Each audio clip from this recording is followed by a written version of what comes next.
and the oppressed. And in between are the cowards and the hypocrites, which I am. No matter how tough the challenge, how hard the obstacles, we always overcome.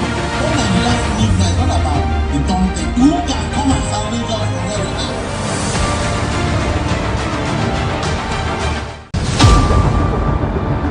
Representing people. Mr. President, my people are under siege. I will place economic stability and confidence. Good morning and welcome to Open Conversation on Atlantic Television Network. Open Conversation is the network's flagship political platform through which trending political news, events and stories are discussed with stakeholders.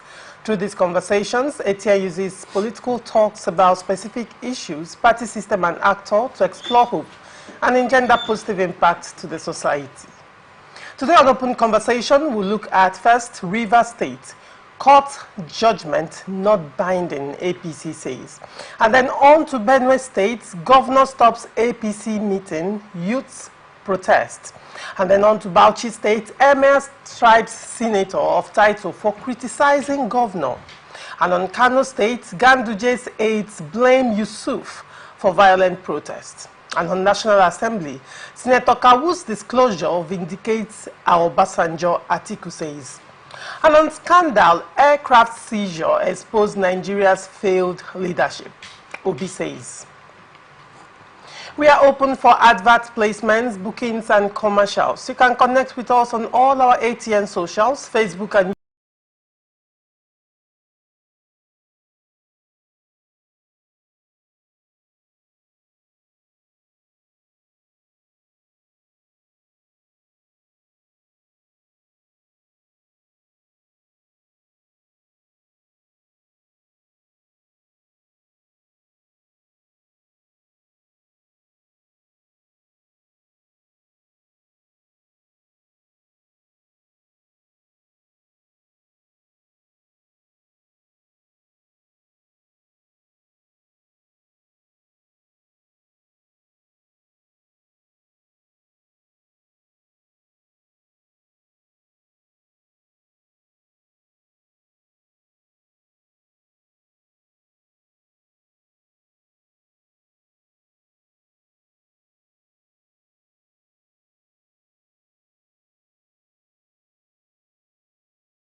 agent of a disclosed principal. Furthermore, there is a valid and subsisting court judgment against Chief Emeka Bekee and Iheanyichukwu Azubike, former Rivers APC chairman and legal advisor respectively, wherein they were removed from office, he explained. The APC Deputy National Secretary added that a court judgment, ruling or order was not binding on a person or organization that was not a party to the suit. He emphasized that in light of this, the party only recognized East Tony Okocha-led Rivers Caretaker Committee established to oversee its affairs in the state. He confirmed that the party's National Working Committee had scheduled its National Executive Committee meeting for September 12, subject to the approval of President Bola Tinubu, the party's national leader. According to Founta, the National Working Committee discussed the issue and agreed that the party's caucus would meet on September 11 ahead of its next meeting. Tonya, what is your reaction to this story? You know, I wouldn't want to... There are certain things that when you hear them, it calls for concern. On one breath, you are going to court to get judgments. On another breath, you are coming to the public brazenly to say that a court judgment is not binding on you. Are you now the judge, or are you now the judiciary? You know, when leaders make some pronouncement or make some statements, it calls for concern, because if leaders at that level will come out openly to say that a court judgment is not binding on them, what do you expect from the common man? And if all of us start to say court judgments are not binding on us, are we not degenerating into anarchy? You know, if even they don't want to recognize the court judgment, I don't think the way and manner the Deputy Secretary said it should be the way, it should be the approach. There are several ways to say one thing without saying anything. You understand? For him to say a court judgment, a judgment of a court of competent jurisdiction that is not binding on them, calls for concern. You know, such brazen statements are what has brought Nigeria to where it is today. When people don't look at the books and just come out to say this and that and that, and when the rippling effects start coming, we will suffer it. I don't think that statement was right in its entirety. That's my personal opinion, though. And I don't think it's the right thing to say. Secondly, you know, there are party hierarchies and there are roles and responsibilities assigned to party leaders. And I don't think that the Deputy Secretary stands or has that impetus or whatever to make such statements. There are people that are designated to make such statements. Let's just say that he's just saying it as a person. It's not the party speaking, because if the party will speak, the National Publicity Secretary will address the nation. So let's just wave it away as one of those statements that are not from the party. Because if it's actually from the party, it calls for a serious concern. Well, you recall that this statement came out from the National Deputy Secretary after they had their NWC closed door emergency meeting. Now, let's look at the merit of... Sorry, there are channels of communication. That's what I'm trying to... You're saying that it is not the publicity secretary. It's not the publicity secretary. Right. So let's just assume. You know, politicians, they can just do anything. They will just say one thing and another person can come out, the real person can come out to say, no, that's not what we meant. He is just, that is his own imagination. Let's just feel it's just his own imagination. That is not the real position of the party. Okay, but still dwelling on that conversation, you know, he came out to say that they were not party to the suits, so it cannot be binding on them. When you look at it critically, one may argue probably they're actually making sense in what they are saying. Because what sense are they? What sense are they making? I'm trying to build up something so you can respond to it appropriately. Okay. Now, there is a court case, correct? And according to APC National, the court case was against the Tony Okocha-led caretaker committee in Rivers State, the national president, and the national... The party chairman. the National Party Chairman and the National Party Secretary, and not APC as a party. You understand? Can I respond? And not the National Working Committee of the APC, but individuals. And they are saying who are those individuals? Who are they representing? Hold on. You know, when we don't want to obey the laws, we begin to rigmarole around. We want to show that we are smart. The national chairman, as I'm concerned, is the man that runs the affairs of the party. They didn't take him to court. It is the National Working Committee that runs the affairs, not the national chairman. He is. Others work with him. He pilots the affairs of the party. They didn't take him to court on his person as Ganduje. They took him to court because he's the national chairman of what? Please answer me. Of the party. Hold on. Is it not? When you take me to court as an individual, or let's say for example, it wasn't on individual grounds. That's what I'm trying to explain. The man, he is the national chairman of the party, and he presided over the meeting that dissolved these people. So if I'm taking him to court, on whose basis am I taking him to court? Am I taking him to court on his personal grounds? I'm not taking him.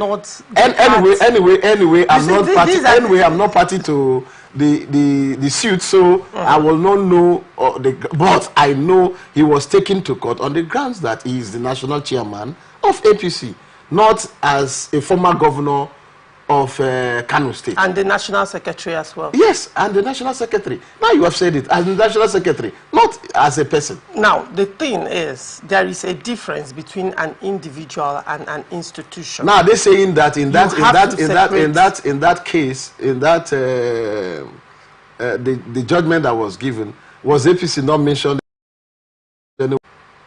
The judgment, that's why they are reacting to it. No, that's what I'm asking. Hold on. You know the court. Have we seen the certified through copy? Can the court grant you prayers that you didn't make to it? That's one question. The court only grants the prayers you've made to it. Yeah. Now, they made a prayer questioning their removal, their sack from office, and the inauguration and institution of the CTC, the Caretaker Committee. But then, in their suit, they did not sue APC as a body. It was individuals. Now APC is now coming out to remove themselves, because when you look at it critically, suing an individual or individuals of an organization doesn't mean that you have sued the organization. That's a fact. It's just that probably somebody coming to sue me as an individual. I'm a staff of ATN. That doesn't mean you have sued ATN. So whatever is the fallout of that particular suit, I will bear the consequences. If it's a personal issue you have with someone, and the person is suing you, it's a different ball game. But if they sue you on the basis of what you're doing for ATN, definitely ATN will be part of it. No, they are not part of it because they are not included. I am the no, person. If you are sued as a person outside ATN, there is no way they will sue the national chairman of APC. Sue the secretary of APC, and APC will not be mentioned in that suit. That's where I'm going to. All right, but then we'll still fingers crossed because it's a developing story. Yeah, I think when we see the CTC, when we see the certified true copy of the judgment, we will know the respondents. Of course. Yeah. Now they also mentioned another aspect that is quite important that we cannot sweep under the carpet, and that's the fact that there was already a judgment, from another court ruling, and they appealed the judgment, and that judgment has not been vacated yet. That judgment has not been vacated yet, and they now went to another court. When you want to kill a dog, you call him. You give it a name. Give it several names. I've also heard from the Beke faction that the court judgment they are referring to, was he given in heaven? That there was no such court judgment. And if what they are saying is actually true, they should appeal it. They should appeal it. They should let them appeal this too. This judgment, they should appeal it and then await the other, as they are expecting yes. to await their one. Interesting times ahead in Rivers State. Interestingly, Rivers State seems to always be in the news for political brouhaha. We'll keep you updated as the news develop. But then angry youths of the All Progressive Congress in Benue State have taken over the road leading to the secretariat of the Austin Agada-led faction of the party in Makurdi, the state capital. The aggrieved youths who are protesting against the continued existence of the factional leadership of the party, led by Agada, diverted vehicles and motorbikes to the Atiku Abubakar Way and Kashim Ibrahim Road.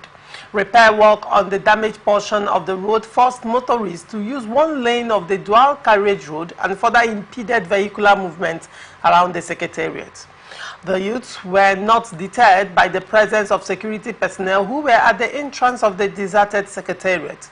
They vowed not to allow any member of the faction access to the secretariat, insisting that the action of the faction was undermining Governor Hyacinth earlier. Their action was sequel to a state executive committee meeting called by the Austin Agada-led faction and slated for Thursday at the secretariat. Governor Hyacinth earlier in a statement Thursday by his chief press secretary, Teso Kula, denied knowledge of the APC SEC meeting and cautioned those calling for the meeting. While calling off the said meeting, the governor said, "The last time I checked, I am still the APC leader in the state. No APC meeting can be summoned without my knowledge. Not just that, as the chief security officer in the state, I should know when a legitimate gathering is supposed to hold. Nigeria is not a lawless state, and so is Benue State. Those who think they can undermine the authority of the state must know this and know peace." Rivers, Benue State. Still on APC matters. What do you have to say? You know why I'm laughing? Why? A ruling party is trying to self-implode if certain things are not put right. Not everything is politics. Certain times we should do things that are right. When I mean things that are right, I'm talking about following due processes that we create. You know, Nigerians' problem is that we have strong men and not strong institutions. If our institutions are strong and are up and doing, certain things that people do and get away with, they will not. A governor is presumed, though I don't know whether it's in the constitution, a governor is presumed to be the leader of the party in the state. Probably an honorary position. I've asked several politicians on my show. No, he's not. He's not they in said the constitution. In the constitution, the governor is not the leader. But in practice, that's what is obtainable. That is what is obtainable, and that is what it has been. You know, because it doesn't favor some persons. Today, they are now saying is no longer governors are no longer party chairmen. When some of them were holding sway, they enjoyed the euphoria of governance and leadership of the party and all that. Now, honorarily or in workings, if the governor is actually the leader of the party, I think there is no way you will do a state executive council meeting without informing the governor. In fact, if you from the last story we talked on, the deputy national chairman said that they will hold a NEC meeting, and that it will be based on the approval of Mr. President. They are waiting for the They are waiting for the approval of the president for the NEC meeting to hold, scheduled for September. Now, if that is the case, shouldn't be the same in the state, because it's the same party, it's the same organ, and that's the highest ranking officer in the state. So if you're doing that to the Mr. President, to give you approval before you go ahead with your NEC meeting. In the state, it should also be the same. It should follow the same pattern. You need to seek the approval of Mr. Governor. It should be in the know. Approval. I'm throwing their national deputy secretary's what the modus operandi he gave. If that is the case, you should also confer with the state governor to give you approval before SEC meeting. But in the case of Benue, I don't think that was done. Because if it was done, the governor wouldn't have come out to say that no meeting should hold. I believe that there is a factional, there are factional leadership in APC in Benue State. And no sane man that is not in the fashion of the governor will want to inform him of any meeting. I think what the national need to do is to harmonize the leadership of APC in Benue State so that they can have a formidable house and face the opposition. Going this route will rather divide the party further than uniting the party. Youth protesting, there is no way a governor has followership, massive followership. If not, he will not be elected as governor. And if his followers feel that his powers are undermined, they will definitely react. You know, let me deviate a little. The only difference between Rivers and Benue is that the governor himself is a peaceful man, and he has restrained his followers from reacting. So is Benue State governor not peaceful? He may be, but not at the same level. Not at the same level. Okay. You know, if what has happened in Rivers State is quarter of what... aside from the factional leadership in APC Benue State, the governor has also had challenges from part also between him and Otom as well. When you look at not Otom. Otom is not his party man. He has power with George Akume. Sorry, George Akume. SGF. Yeah, SGF. Thank you very much. What has happened in Benue compared to Rivers State? Benue is a child's play. Has he been threatened to be impeached? No. It's a child's play. But you know, the governor of Rivers State has restrained himself and has been keeping that peaceful. The political ongoings in Rivers State is completely different. That's what I'm saying. It's what is obtainable in Rivers State is actually not obtainable in Benue State. Yes. They are two very different scenarios. Completely different. No, they are not different scenarios. Both of them say they are in the same party. The person that is fighting the governor is in the same party with him. The circumstances surrounding the political it's all about Rivers State. It's all about what is obtainable. No, it's all about I want to be in charge. Is Governor Hyacinth earlier having issues with the legislative arm of the Benue State House of Assembly? Is the governor having a problem? Is the Rivers State governor? Sorry, we are not delving in Rivers State. I wouldn't want you to. Is the Rivers State governor actually having issues with the House of Assembly, or is being fueled by one person? Please, let's not. You are the one that is. Let's not go there. I'm just saying that in Rivers State, the governor has taken a peaceful disposition. Okay. There has been no protest from his men. All right. While in Benue, young men are on the street protesting. You know, you cannot want to cut. It's only a tree that you tell the tree that I want to cut you, and the tree will wait for you there till the next day you come and cut it down. But you cannot tell a human being that I want to bring you down, or I want to undermine you, and he will just sit down and look at you. I think that's what is playing out in Benue State. The governor, whether you like it or not, if even he doesn't instruct his people, once they see his body language that he's not comfortable with the meeting, definitely some of his followers will do busybody. You know, in order to get into his yes, interesting. In politics, people do that a lot. Eye service. So I think the solution to the Benue problem is for the national to wade in and bring the two warring factions together so that they can drive the process. If that is not done, I doubt, because they've tried this before to hold a SEC meeting, it didn't work. This is second or third time it hasn't worked. They are trying. A house divided among itself can definitely not stand.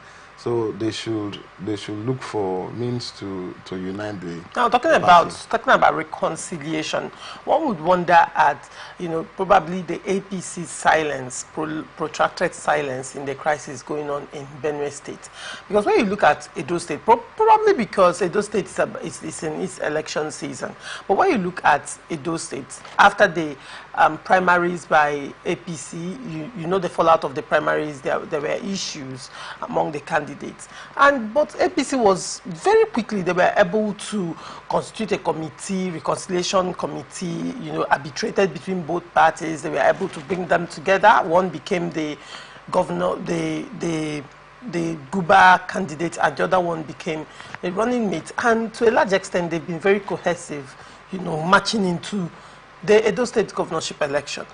It is still the same APC, and they were able to be proactive in the case of Edo State. Why is it different in other states? For example, Benue State.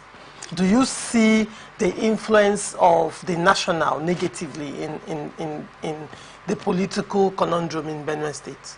Different strokes for different folks. Interesting. The Bible says that where your treasure is, there your heart is also. I think they want to win Edo by all means. So they are focusing on Edo for now. I'm not in their mind. I'm not a prophet. Just assuming. I'm just assuming. And also, the players within the cycle, who can they influence within the party, also definitely most times plays its role. Benue has a governor, and if the governor is not in their slate or is not in their good books, definitely they will want him to struggle. You get me? But doesn't that, at the end of the day, doesn't that balkanize the party? Doesn't that? But I've said it. Because if you recall, it was the same crisis in PDP Benue State that actually gave that lacuna for High Centralia to emerge. I've said it earlier. Are they not falling into the same trap that PDP I've said it earlier. The best thing for the national or the leaders of APC, the best thing they should do now is to see to the unity of the party, because if they don't unify the party, and though maybe they will be thinking elections are far, but if you don't start it now, fire brigade approach will not work. At that point, a lot of water going there are certain things that will happen that it becomes very difficult to reconcile. Just like PDP Benue State. It becomes very, very difficult to reconcile. In the process of politicking, if you've taken my property, if you've killed my son, if you've killed my daughter, if I abused my wife, if I abused my mother, these are certain things that some persons might not want to reconcile. It becomes personal. So the best thing is for them to quickly, as urgent as possible, to unify, to see to the unification of the party. If not, I'm not a prophet of doom, but it will be very difficult for them in the next elections. I believe the PDP has also learned their lessons in Benue State. You think so? I believe. I don't think they are still warring. They are still warring with each other. And then PDP, though, have set the new CTC committee in PDP Benue State, and they said that within 90 days they should be able to. And they said within 90 days they will reconcile them. But then, how possible is that? Because it appears that the wounds. My sister is someone that is down. He that is down needs fear no fall. Okay. That's a hymn we used to sing, a line in the hymn, Ancient and Modern. I'm a chorister. So they're on the ground. It will be easier for them to reconcile because When egos are abused. No, when egos are abused, I agree, but it will be easier to reconcile a people that someone that was on top suddenly is on the floor. He has tested being on top, and he has enjoyed being on top. So he will easily let go of his ego and reconcile, so that they will come back again. My brother Moku do go back, so that it's better we are there fighting than we're on the floor. You understand what I'm saying? But those that are in power, because they are jostling for who will be in charge, it will be difficult to reconcile. But there is nothing that is, there's no problem that is unreconcilable. So depending on the interest of the persons and the persons the interest of the persons if the persons are malleable to let go. Do you see Soswan and Autumn coming together after the beat queen, the fighting, after the bitterness and the level of resentment? It's very possible. We hope for a miracle. It's not a miracle. It's very possible. Right. When interest comes to play, you see politicians give up certain things and move on. Okay. They can now say, okay, you hold this side, me hold this side. Let us just let's find a middle ground. Middle ground. Okay. Interesting.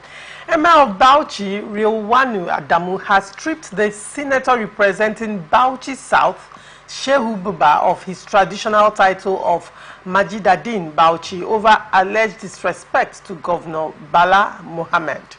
Mr. Abuba, a member of the All Progressive Congress, recently lambasted the governor for criticizing President Bola Tinubu during the Edbad governance protest. Mr. Mohammed had described Mr. Tinubu's speech during the protest as empty and faulted some of his economic policies. He also blamed the president and his party, the APC, for bringing untold hardship to the citizens. Reacting to the governor's criticisms of the president, the senator said the hardship in the country is caused by the PDP. The hardship is caused by the PDP. If anyone says it is the policy of the All Progressive Congress, that is very misleading and fictitious. It is fake and not true. The federal government, under the leadership of Asiwaju Ahmed Bola Tinubu, is doing everything possible to rebuild this country. I can tell you for free that the Bauchi state government is not even acknowledging or appreciating all the interventions being given by the federal government, the senator said. But in a later dated August 14, an address to the senator, the Bauchi Emirate Council announced the removal of Mr. Buba as the Mugadadin Bauchi. The letter signed by Nasiru Musa on behalf of the Emirate Secretary said the decision was reached after a meeting of the Emirate Council. The letter partly reads, at the meeting of the Bauchi Emirate Council held today, 14 August 2024, under the chairmanship of His Royal Highness, the Emir of Bauchi, a thorough review was conducted regarding the recent acts of disobedience and disrespect towards His Excellency, the Governor of Bauchi State, which is contrary to the conduct and traditions of the Bauchi Emirate. It is for this reason that the Emirate resolved to withdraw the traditional title of Mujadadin Bauchi, which is conferred on you, the letter read. So, they said they had to strip him of his title because of disobedience and disrespect to the state governor. What is your take on that? Nepotism played to his highest. Okay. You know, our traditional institutions before now are seen as most revered and respected, but some of them are now full-time politicians. They play to the whims and caprices of politicians and do their biddings, which is not too adequate and proper to do.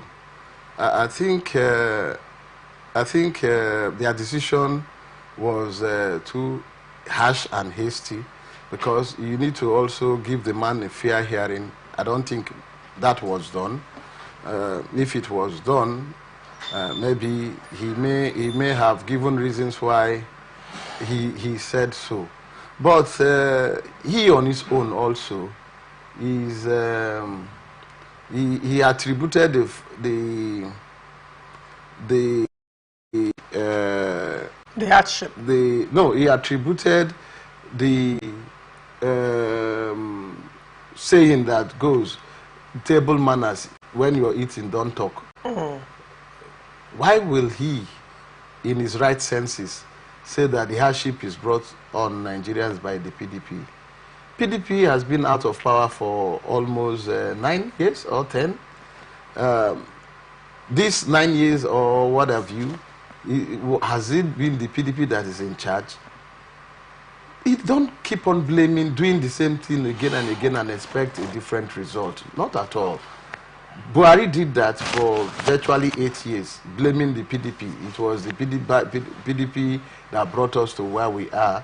Buhari didn't do anything. Now they have started that rhetorics again. My sister, they should wake up and do what is right. Hunger no know any brother, hunger no friend, hunger no party. If you are hungry, you are hungry. If policies are bad, first thing you need to say, yes, these policies are bad, before you can now go ahead to see how to work on those policies or improve on them. We are not saying all the policies of the government are bad, no. But there are certain policies that are not working well. We are not saying they are bad also, but they are not working well. And if something is not working well, for example, if you write an exam and the exam comes out and you failed, are you not going to read and see how you can improve on the last one? So if there are certain policies have failed and there is so much untold hardship in the land, if someone says that yes, these policies have failed and they are not yielding the desired result, why not look inward and see how those policies can be improved on, rather than doing the blame game? Will the blame game solve the problem? Is he not hungry? In his senatorial district, are there no hungry people? Let him go to his home and see if he will come back. If he will come back full. Most of them cannot visit their various communities. Most of them cannot visit their various senatorial districts because there is hunger in the land, and that is the truth. We cannot play hide and seek, my dear. If you give for example, if I give my wife 50,000 or thereabout to go to the market, what will she bring home? Virtually nothing. Virtually nothing. 50,000, we use 50,000 20 before Buhari's government. 50,000, you buy bag of rice, buy this, buy that, buy this, buy that, the house will be full.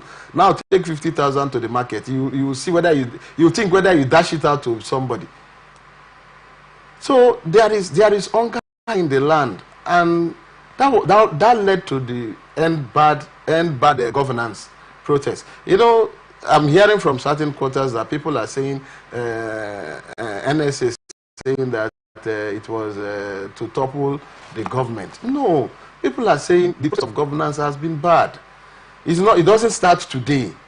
Let's end that bad governance. Let's end that over bloated budgets that a president will be traveling and the entourage alone will be up to 100. What are they going there to do? All right. But then let's still look. So in essence, what I'm saying is both parties are wrong. The Emirate Council and the senator. You know, because whatever the senator expressed. What is he expressing? That the PDP is the cause of the problem. Why do we continue to under Nigerian constitution? Yeah. He simply exercised his fundamental human right. And his fundamental human right has removed his title from him. Yeah. Which is the right to expression. However, you now look at the traditional stools, like you said, they are now stooges and minions. No, I didn't say they are stooges. So I have traditional rulers, so they are not. Some of them are playing. They are now politicians. That's what I said. When you say they are politicians, are they not playing? They are playing out a script given to them by politicians. Some of them. Some of them, not all. Fair enough. Some of them, not all. Now, a traditional title was given to a senator. probably for reasons best known to the emir, but then, because he expressed his fundamental human rights, it was stripped of him. And now, they did not strip him of that title because, you know, he was not fulfilling his obligations to his constituents. They did not strip him of that title probably because he broke the law or he did something, but their reason was disrespect to the state government. Do you know whether disrespect to state governor is part of their laws? It's part of their what? Laws, disciplinary laws against their now, rule of engagement. At what point did no, I'm just saying, having a dissenting opinion become disrespect? Maybe there are there are several other things that we so don't. That's why I said what now is the difference the between the Emir of Bauchi and the Emirate Council? What is the difference between the Emir of Bauchi and the Emirate Council and the National Assembly, whom Nigerians are speaking up against because of the subversion bill? What's the difference? All of them are politicians. So, now when you look at it critically, would you blame, because you said both the senators and the Emirate Council, both of them are wrong. Yeah. How is the senator wrong? The senator, you personally do not agree with what he said. Now, I can tell you for free that some persons actually also share the same opinion with him. Table manners. What is table manners? Table manners in the sense How? that when you're eating, you don't talk. There are certain things that are going wrong currently within the body politic, and most of them that are in government knows that what they are doing or what is happening is not right. But because I'm on the table, I'm eating, and there is a saying that when I'm eating, I shouldn't talk. That's why most of them are keeping quiet. Right. If some of them are outside governance, if some of them are outside this system, they will shout on top of their voices. Right. But because they are there, why will they talk? Toye, we'll still come to table manners in a follow-up story. I'll remind you of your table manners statement. No problem. Yes, definitely, I will. But then let's look at Kano State.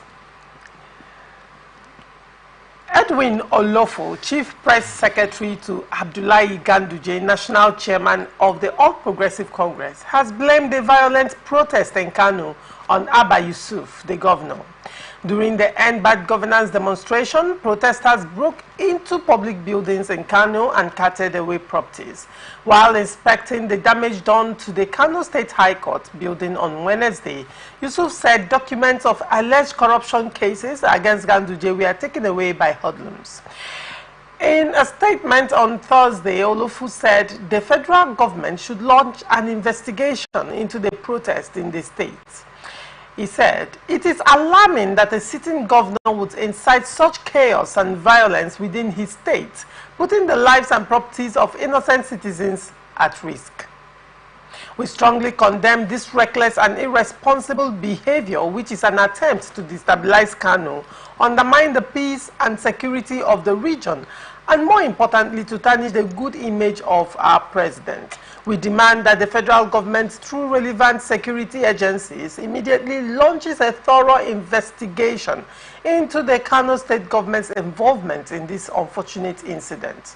The sponsors of this violence must be brought to justice to ensure that this does not set a dangerous precedent for other states." He described the governor's claim as laughable and wondered how hoodlums would break into a court building and carefully select documents relating to the trial of the APC national chairman and pick and take them away. Olofu added that the governor's claim was only an attempt to divert public attention from the administration's alleged culpability. What happened to the documents with the government lawyers? The state government is bereft of ideas on how to run the affairs of the state and has always resorted to churning out myriads of corruption allegations against the former governor of the state, Abdullahi Umar Ganduje, and his family, who served the state diligently, he said. This claim is nothing more than a desperate attempt by Governor Yusuf's administration to divert attention from their culpability in the violence that erupted in the state. Toye, what do you have to say to this? Another table manners. How does it apply in the case of... very simple, very simple. some of them behave like they are not on planet Earth, or they are not in Nigeria. They are just coming from the Mars or from the moon. Why do I say this? Same thing. There is palpable hunger in the land, and people are venting their anger. People are saying that we are hungry, and someone is saying a government sponsored it. Okay, the one that happened in Lagos State, that the man that is in good terms standing with them, who sponsored it? Was it the governor that also sponsored that one? You know, sometimes we play to the galleries, and it doesn't help us as a country. Yes, what happened in Kanu should be condemned by all, because what happened at the end of the day wasn't a peaceful protest anymore. It became a little bit volatile and against the ethics or whatever of those that organized that protest. That wasn't their intentment. What they wanted was a peaceful protest. I condemn the actions taken by the protesters in Kanu because they went overboard. Having said that, we all are in Nigeria, and nobody will claim that he doesn't know that there is hunger and there is resentment also in the land. If this protest was not properly managed, it will have snowballed into something that most of us might not even know. Though I didn't protest. I'm not part of those that organized it. I don't even know those who organized it. But is there hunger? Yes, there is hunger. Are my children eating the way they ought to eat? No. Because I cannot provide as much as I used to provide. I am providing, but it's not commensurate with what used to happen. Before, you can add little things by the corner. Now you stay strict to what will sustain them. And someone is saying that is sponsored. You just want to shift attention. There is hunger in the land. Let's wake up as a nation and do the needful. I pray this will be the last protest. But if another one comes up, I don't think it will be this peaceful. Because when a people are pushed to the wall, they will definitely revolt. Me, I'm begging them not to revolt. Let's give the president some time to fix some of these things. But also those in the presidency should work assiduously as fast as possible to do some overhauling and repositioning of policies. Do you think that overhauling is working? Re-implementation of policies, the ones that are not working, rework them and see how they can work for the people. Let whatever they are doing have human face. Let it have human face so that the yearnings and the aspirations of Nigerians will be met. Because people, if you ask me, are people suffering? Yes, people are suffering. Would you say there is so much hunger. Would you say the government is listening? They seem to. Okay. But I don't know, they seem to, but the actions are slow. Now, one thing that caused our problem, to me, not the view of others, was when the president, on the day of inauguration, without studying the books, without looking for solutions, abruptly say fuel subsidy has gone. That particular statement is what we are suffering today. If he had sat down, looked at the papers, yes, he took the bold step, and it's a step in the right direction. But the supporting, the things that will support it to give succor to our people were not done. It was abruptly done, and everything within the body politic of Nigeria, no, not body politic, everything within the business space, within the livelihood of Nigeria is tied to fuel. The woman that wants to go to market will pay transport to the market, and she will transport her goods back. The man that wants to go to the farm will either carry Okada or carry farm truck and go to the farm. He will buy fuel or he will buy diesel. The transporter, because fuel price has gone up, as you're coming, if you don't have a car, won't you pay transport? You will. As I'm coming, I bought fuel. What I used to fuel my tank. I wanted to ask you before the protest, how much was fuel a liter? How much do you buy fuel a liter?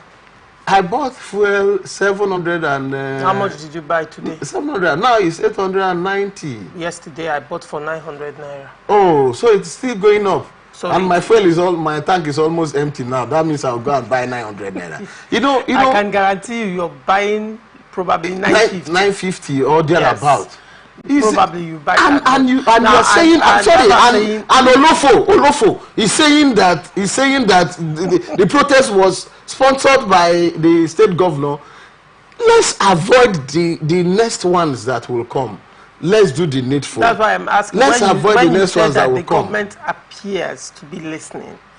Now, I said they may be listening. You say if they may be listening, one would wonder how come at the aftermath of the protest, in response to the cry, and one of the major reasons for the protest was subsidy removal. Well, conversation around that is even another entire thing altogether, because one would wonder if dollar is at 1,000 plus, why are we buying fuel at 800 naira if it's being imported, it's bought with dollar? Why are we buying cheaper than what is available in the market? No, there are so many indices and variables. Let me give you a little brief. Okay. Let me the importation of fuel and AGO is controlled by the International Oil Commodity Pricing template. Okay. We call it what was it called again? When I remember, I'll come back to it. Now, that is the price that is sold at the international market. Now we have premium, what they call premium. Premium is the charges you pay for vessel, the charges you pay to regulatory bodies, the charges you pay to jetties and all that. Now, when you get to the jetty, you will now also pay MPA or wherever you're moving it from. Then you load it into a tank farm. Now you will pay the tank farm and the activities within the tank farm. So the international commodity price, if it is is based on metric tons, if it is let's say $500 per metric ton, and a metric ton is equivalent of 1,164 liters. So if you get that, you will now juxtapose it with the dollar rate and what have you. That's why we'll buy a little bit lower than what $1. Yeah, because in the international market, when you're buying is lower than $1, and the landing cost is still lower than $1. That's why we can buy. But even at that, what is happening with the direct import, direct export? We take fuel, we take crude oil out, and we refine and bring it back. What is happening to that policy? Please, let's not. Well, we have refineries, and then at the our refineries working. The question will be at the aftermath. No, we are taking. There is a direct sale, direct import. We take our crude oil, we transport our crude oil abroad, refine and bring it back. Have they stopped it? If it's still running, who is with our money? That's another question for another day. But now the thing is, most Nigerians, particularly the market women, particularly the people, the masses out there on the streets, do not understand the intrigues of all this. What they understand is that they still cannot afford to buy a cup of gari. On the news this morning, they are saying that the economists are saying inflation has dropped. That is on the news this morning. And I smiled. Inflation has dropped, but I had to buy fuel for my car at 900 naira yesterday night. Sorry, which inflation are they talking about? The inflation in the moon or the one in Nigeria? Well, I'm telling you. What is the price of rice? That's what I'm saying. That rice is 80. The woman in the I think market, it's almost 90,000. A bag of rice. Yes. Correct. No, 80. It was around it was 85,000 as at 4 days ago. It was 88 too. Okay. So I don't know whether, I think depending on the brand of rice. The brand of rice you buy. Even there are some rice that you buy at 90,000. Now, are they saying that the price of rice has suddenly dropped to 20-something, 60-something thousand? Probably you or Gary price has reduced. You'll be asking the indices, the variables. So what are the variables they are using? The question is table manners. All goes back to table manners. My brother, where you eat, you support it. If not, why would somebody come out to say that the inflation rate has dropped? Dropped to where? Okay, in their pockets. Because they are within government and everything is within their reach. Well, you know, they don't buy fuel, so they don't know what we feel. They don't buy gari, they don't buy rice. Everything is given to them. So they don't even understand. They are not even bothered about the common man. These things are so annoying, you know. The government deals with figures, and they are telling you by the figures that they have, inflation has dropped. As at this morning, it has dropped. Yeah, to what? To what? Well, that would be. Am I an economist? I'm telling you what it is. So, if it has dropped, you said the government appears to be listening. That's why I'm now bringing down these indices. No, I said appears. And if they appear because they were calling people for meetings. If they appear to be listening, then you appear to be angry at how the government so far has reacted to the information that they have received. Don't you agree? No, what is happening is even more annoying than correct before before the protest. Okay. And I know they will do something. You know the government will do something. I know they will do something positively. All right. Because they won't want us to get to a point where people will revolt. All right. Your optimism, Mr. Tonya, is very I applaud the optimism. It's very applaudable, and I must tell you, contagious right now. I am trying to key into your hope. Please do. It will get better. Former Vice President Atiku Abubakar has said the disclosure of Senator Abdurrahman Kawu representing Kano North that his monthly take-home is 21 million naira in allowances, apart from about 1 million naira in salary, has vindicated former President Olusegun Obasanjo, who had accused the federal lawmakers of wrongfully fixing their salaries. Atiku also cautioned Senate President Godswill Akpabio not to victimize Kawu over his disclosure by either suspending him, as was done to Senator Abdul Ningi, or stripping him of his position, as was done to Senator Ali Ndume. The former vice president said it is ironic that the National Assembly, saddled with the task of making laws for Nigeria, is breaking the law and undermining the Revenue Mobilization, Allocation and Fiscal Commission. Barely hours after Obasanjo accused the lawmakers of wrongfully fixing salaries and special allowances for themselves, the Senate, however, challenged Obasanjo to provide evidence of claims that lawmakers determine their own salaries and receive special packages. However, the RAMFAC on Tuesday said each Nigerian senator collects a total monthly salary and allowances of the sum of 1,063,860 naira. But Senator Kawu on Wednesday said while his salary is below 1 million naira monthly, he gets 21 million naira in monthly allowances. Reacting to Kawu's disclosure, Atiku in a statement said, Senator Sumaila Kawu has courageously stepped up to assert that his monthly take-home is 21 million naira in allowances, apart from about 1 million naira in salary, thus vindicating former President Olusegun Obasanjo's accusation that it was immorally wrong of the Senator Godswill Akpabio-led National Assembly to fix its own salaries and allowances in contravention of the laws of Nigeria.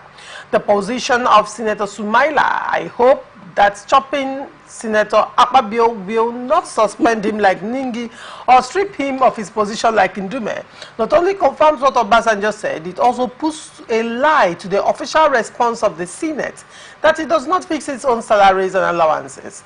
In an institution populated with lackeys with no balls to hold the reckless executive to account, Senator Sumaila's courageous act is worthy of commendation. It is, however, ironic that the National Assembly, which is saddled with the task of making laws for the good governance of Nigeria, is the one that is breaking the law and undermining the Revenue Mobilization, Allocation and Fiscal Commission, which is the commission that is constitutionally empowered to fix salaries and allowances of public officials, including members of the National Assembly. It is the responsibility of the RAMFAC to man up and implement the law as it relates to fixing the salaries and allowances of public officials. Atiku added that Akpabio and his gang can now see why the hungry and justifiably angry Nigerians took to the streets for 10 days on the End Bad Governance protest to bring back Nigeria. Well, Toye, what do you have to say to this? I mean, so much on National Assembly and their allowances. And then a senator is coming out to negate what RAMFAC had said. What do you have to say to that? Now, before you because I think you're taking a moment to bring your thoughts together. It's very important to know that Senator Shehu Sani, the former senator during the 8th Assembly, also came out to say that during the 8th Assembly, he had a monthly income of 13 million naira. That was in the 8th Assembly. Emphasis on the 8th Assembly.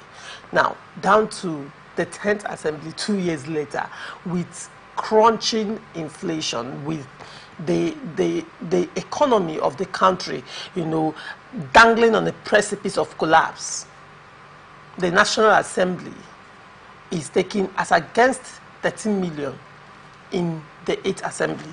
Currently, they are going home, according to Senator Kawu, with 21 million naira. Tony, can you make it make sense to me? You know, when we were given the brief to this topic, you talked about the chopping people. You know, I laughed. That was what Atiku said. Yes, I laughed. That was what Atiku said. And throughout this conversation, I've been using one particular word, table manners. When you're while you're eating, you don't talk. You know, the Fiscal Revenue Allocation Commission, sorry. I can call them committee because how will you on earth come out to say that the allocation is just 1 million when you know that they are taking way more than that? And now a senator has come out to say that, my brother, see you, my money is not 1 million. No, that is way more than that. Oh, that 1 million self, the one you are talking is not up to. But that in allowances, I'm taking up to 21 million naira, 21 million naira monthly. Just suppose that to 1 year. Just suppose that to 109 senators. Just suppose that to times 21. Please, if you can, let me get the figures. Just suppose that to 109 senators. Just suppose that in a month. Just suppose that in a year. Just suppose that in 4 years. You can see why people kill and why people maim and why people try to find their way to positions in governance. Nigeria is bleeding. What that means is that in a month, 109 senators times 21 million naira. How many billion? 2,289 million naira. But monthly. To them, that's no money. Monthly. That is monthly. Monthly. That's no money to them. Go on. Because while we do check that by a year. You can hear in their budgeting, you hear trillions, you hear hundreds of billions. You know, Nigeria has the money, but you know, because we are not doing the right thing. Hold on. Yeah. In a year, 21 billion naira for each salary for each senator. When you times 21 million for each senator, when you times it by 109 senators by 21 billion in a year, the National Assembly, the senators, get total of 20 7,468,000,000. So you can see, who wouldn't want to go there? But that's the reason we can pay as much as to people and to institutions to perpetuate ourselves in governance. Can we shed some of these over-bloated payments that our politicians are having? Then you will have the right people in governance. Then you will have the people that love their people, that goes there for their people and you know that it's very important to note that this does not also include constituency projects. No, but for constituency projects, it's not directly to them. Constituency projects are awarded by ministries and parastatals. Though they impute them in the budget, but it's not that the money is not money given to them. I think you should take your time and listen to Senator Nedwoko's interview. Okay. And what he had to say about that. Then probably maybe you hold a different opinion. Maybe, but for what I know, like in my constituency, there is a project of my House of Reps member, Right Honorable Alison Ibik Sanderson, influenced a project that they are just starting now, an ICT center, a beautiful ICT center, which was awarded by one of the parastatals, not him. It didn't come through him. He made the requisition. The people bidded, and somebody won. And they are, I think yesterday, was it yesterday or the first day they did the groundbreaking? If they don't have a singular access to these monies, the question would be, why are these constituency projects not trickling down to the constituency? Now let me tell you, that's where I want to come. Yes. There are several House of Reps members and senators. They impute these constituency projects. What they do, they trade with them. I'm not an authority. Also, Yase. So nobody will tell me to come and prove it in court. It's also Yase. Okay. But from within, some persons have said that every year they impute projects as constituency projects, but those constituency projects don't see the light of day. What they do is they connive with people within the system, they sell these projects, they get the money, and they move on.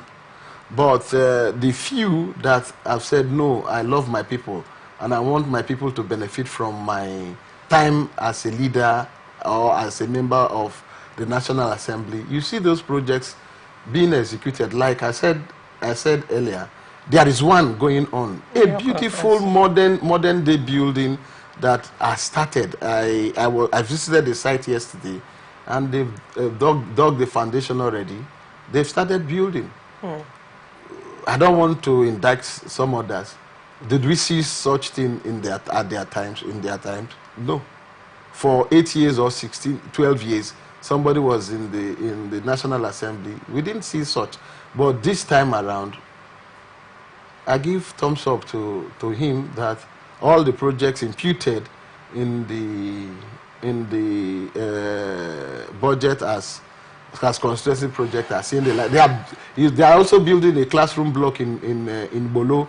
They are also doing skill acquisitions, all starting simultaneously.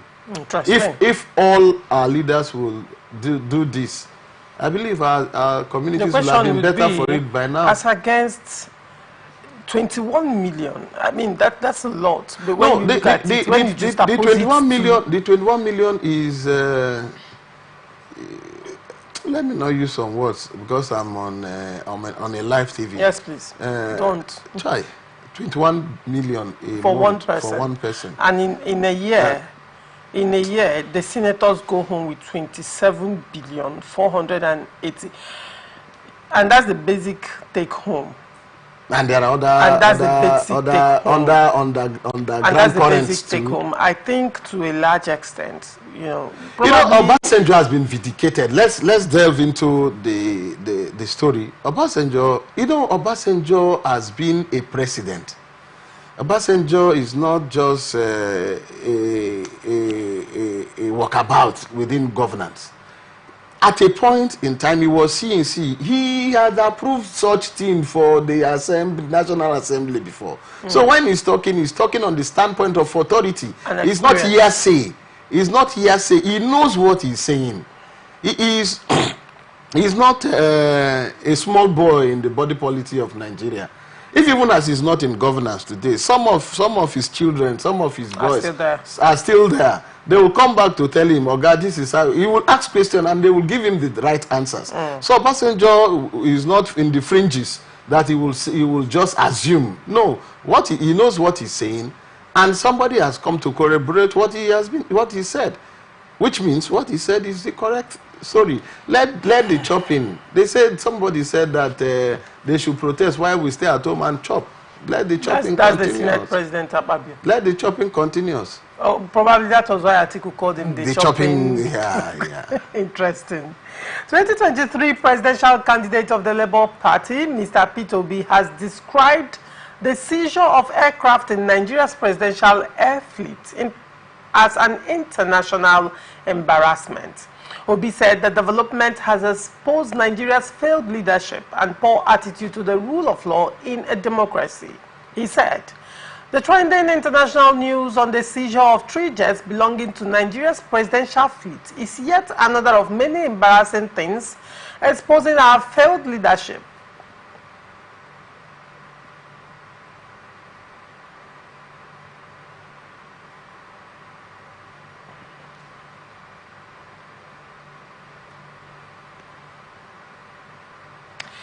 The trending international news on the seizure of 3 jets belonging to Nigeria's presidential fleet is another of many embarrassing things exposing our failed leadership and our attitude to the rule of law, even in a democracy.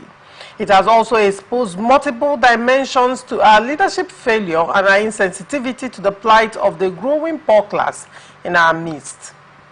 The fact that the federal government went ahead with the jet deal despite the cacophonous cry against the purchase of a presidential jet at this time when the people are going through a horrifying economic hardship shows the insensitivity of this administration. Added to it is the embarrassing aspect of our country's presidential jets being held for contractual breaches arising from yet another dimension of inadequate leadership tidiness. I have been very loud in my demand over time that the government at all levels should be accountable to the people, meaning that they must be very transparent in their dealings. Until a court in France prohibits Nigeria from moving or selling these 3 jets, Nigerians have no iota of information about both the buying and selling of these aircraft. It has been done in secrecy. Federal government property, which belongs to the people, is being managed as a personal family asset. Paying as much as $100 million for a presidential jet for a country that is in poverty, is the poverty capital of the world, and has more out-of-school children with over 40% food inflation, is a height of concern for the people's feelings. This incident has also opened up an aspect of indiscipline that is copiously embedded in our country, which is the abuse and disrespect for the rule of law. Here are questions begging for answers. To what extent did the Ogun State government follow its agreement with the Chinese firm? After the UK court ruling that prohibited some Nigerian building in Liverpool, what did both Ogun State and federal government do before the French court action? I would like to therefore challenge the federal government to come clean and transparent on this matter and tell Nigerians how we got to this latest international mess. Toyin, what is your take on this? 100 billion, correct? $100 million. $100 million. That's 150, between 150 to 60 billion naira. And people are crying that there's no food. All the fleets, all the aircrafts in the presidential fleet bad? Or are they not properly maintained? that will go ahead to spend such whooping But amount of money. Onanuga has come out to say that the jets went for routine maintenance. As against P2B, that is saying that these jets. It's not just P2B. It's not just P2B. It's not just P2B. Aircraft were purchased. I've read the story. Is saying that it's a routine maintenance that the aircraft Table manners. Table manners. You must defend where you work now. Okay. My sister. You know, okay, let's say aircrafts were not bought. Why the three aircrafts? Why are the three aircrafts in France at the same time? Routine maintenance, according to Onanuga. The three of them will go for routine maintenance at the same time. So they cannot alternate them. You maintain this, you bring the other one back, you go maintain the other one. Is that not how, if it's their private businesses, will they take the three of them? Will they allow the three of them to be, not to be fit to fly at the same time? Because government is everything and they are just managing in whatever way they feel they should manage. And to the crux of the matter, why will a subnational government go into an agreement and falter that agreement? You took money from people, you gave them concession to manage a business, and you abruptly come up with whatever you feel is okay by you, and you just terminated the contract without paying them off. Look at the embarrassment it has brought to us as a nation. And we are pushing for direct foreign investment. Who will want to invest in a place where their business is not guaranteed? Where are we heading to as a nation? Where are we really heading to? Because if certain things are not done properly, my sister, what we are witnessing will be child's play. Somebody brought out his money. Most of these investors, they borrow this money. They come and invest in your country. You had an agreement, a length of time for them to recoup their money, and it's not even half of that time you abruptly terminated the contract, and you feel that you will oppress them the way you oppress others within the country. No, but and using the law against them. Now the law has held up with them. The federal government was not part of the contract between Ogun State government and this French company. Yes, they are not, whether they are part so or why not. are they dragging the federal government? Whether they are part or not, it's a federating unit under you. If you don't believe in what they are doing, if you don't give them the backing, you can go after them. You give them allocation every month, is it not? You give them allocation. And you know that a UK court has already granted them opportunity to seize houses that belong to Nigeria in Liverpool, correct? That means you are already aware of this matter. You cannot claim ignorance of this matter. It's not just starting. So why didn't you take it up with the state government? If that's why I said in Nigeria we have strong men. We don't have strong institutions. If our institutions were doing up and doing, even that termination wouldn't have happened. Now look at what it has degenerated to. Anybody that hears this outside this country that was preparing to move in funds into Nigeria to invest, will they come? If I'm the one, I will not come. The question is, are investors coming?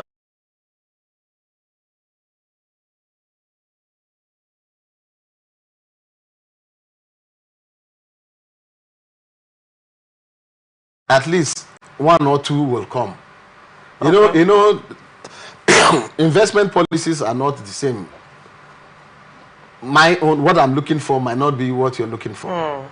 But the confidence of investors coming in is being killed. That's where I'm going to. All right. And Nigeria currently, we need every direct investment that we can get, because we need the funds to run the system. Okay.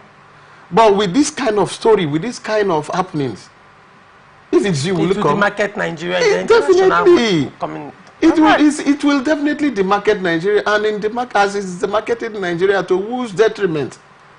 The masses. The masses and the government. The government will not have the needed funds, with the needed taxes that they will get, the needed VAT that they will recoup from such businesses once they start striking. Right. Sadly, we're out of time. I would have loved us to continue with this conversation. I mean, so many dimensions to look at this issue.